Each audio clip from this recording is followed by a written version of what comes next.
Wake up, Raleigh! I'm Matt Peiken, and this is your newscast for Thursday, December 4th.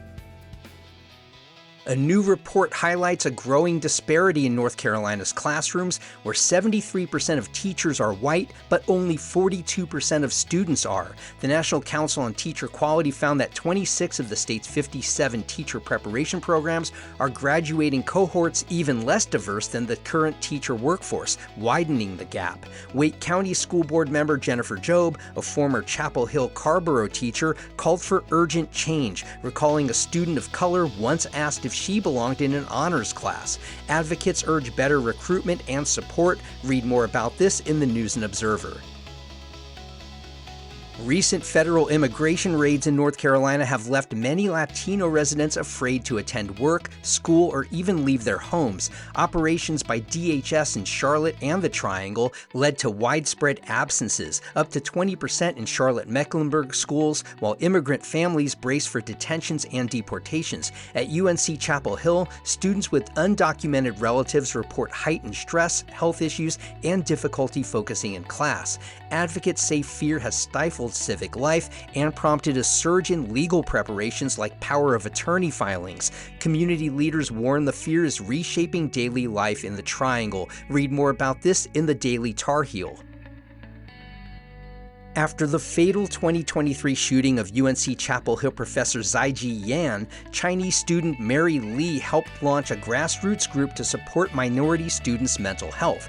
Called MAPS, Minority Assembly of Psychological Support, the group hosts therapy-adjacent gatherings and connects students with peer support in culturally familiar settings. Many members say UNC's counseling and psychological services lacks Mandarin-speaking staff and cultural understanding. This local effort mirrors a broader need, as Asian Americans remain the least represented group in the U.S. mental health workforce. Read more about this at WUNC. C.J. Mann, co-founder of Raleigh Raised Development, says his return to Raleigh was driven by a desire to shape the city's rapid transformation. Founded in 2020 with partners Terrell Majette and Lavelle Moton, the company now manages housing and public facilities projects across the region, including the cottages of Idlewild and Holt at Oberlin. In 2026, they'll break ground on school projects and co-develop Walnut Terraces with the Raleigh Housing Authority. Mann says being a small firm brings flexibility but also financial challenges. His motivation? Building a legacy for his family and hometown. Read more in the Triangle Business Journal. And in a sweeping retrospective, the News and Observer traces how the 2004-2005 NHL lockout gave the Carolina Hurricanes the reset they needed to become Stanley Cup champions in 2006.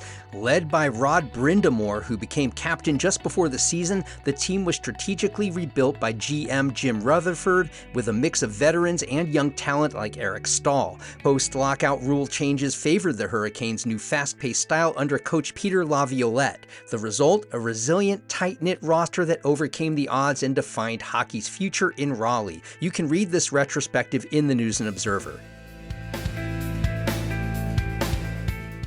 Before I let you go, I want to tell you our daily newscast can also arrive in your email every weekday morning. Sign up for our free newsletter at wakeuprail.transistor.fm. You can also find us on Facebook and Instagram at Wake Up Raleigh. We're a brand new newscast podcast, so it would be great if you passed us along to people you think would appreciate a complete local newscast on the go.